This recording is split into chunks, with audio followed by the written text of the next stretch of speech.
Meghan Markle was forced to hold on to her hat as she touched down in a windy Fiji with Prince Harry on the next leg of their marathon Commonwealth tour.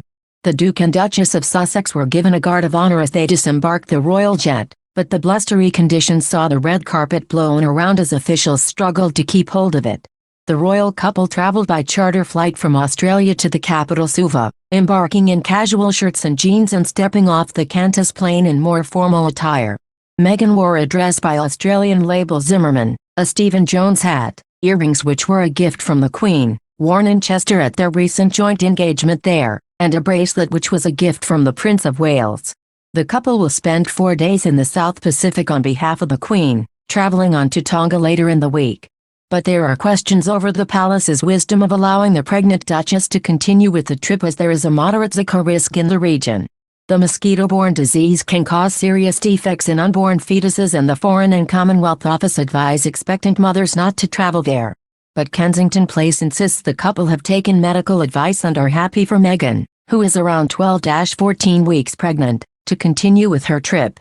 Harry and Meghan will be staying at the Grand Pacific Hotel, where the Queen also stayed in 1953. Since then, Fiji has hosted a number of royal visits, including 5 from the Queen and 3 from Prince Charles. After disembarking from their Qantas charter flight in light rain and strong winds, forcing the Duchess to hold onto her hat, the couple were introduced to the Hot Frank Bainimarama, Fiji's Prime Minister, and his wife, Maria Rotimimukipa, leader of the opposition, Alessandro Truppia, the High Commissioner's wife, and Rear Admiral William Naupato, commander of the RFMF. The Duchess was presented with a bouquet of flowers by a flower girl from the chiefly island of Bau, the island home of Ratu Apencha Kakoba, who ceded Fiji to Britain in 1874. Queen previously visited Bau in 1982 before Prince Harry made his way to a dais on the runway. Prince Harry and Meghan observed a royal salute. Meghan positioned a few meters behind him with the welcome party, as the national anthem was played and the red carpets on the tarmac blew off in the strong wind.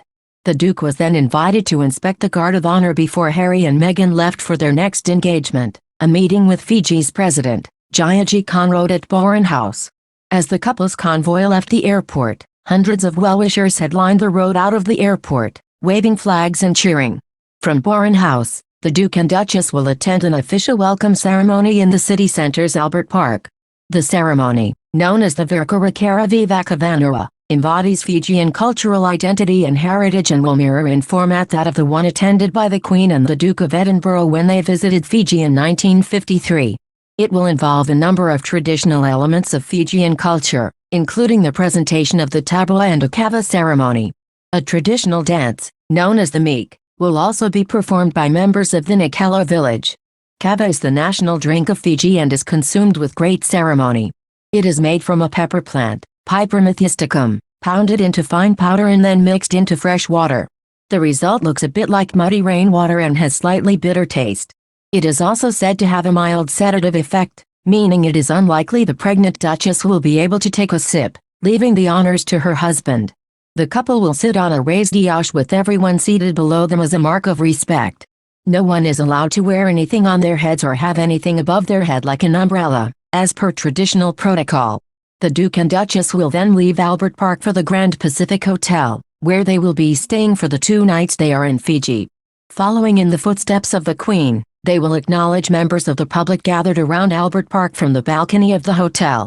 On Tuesday night, they will attend a reception and state dinner hosted by the President of Fiji, at which Harry will speak.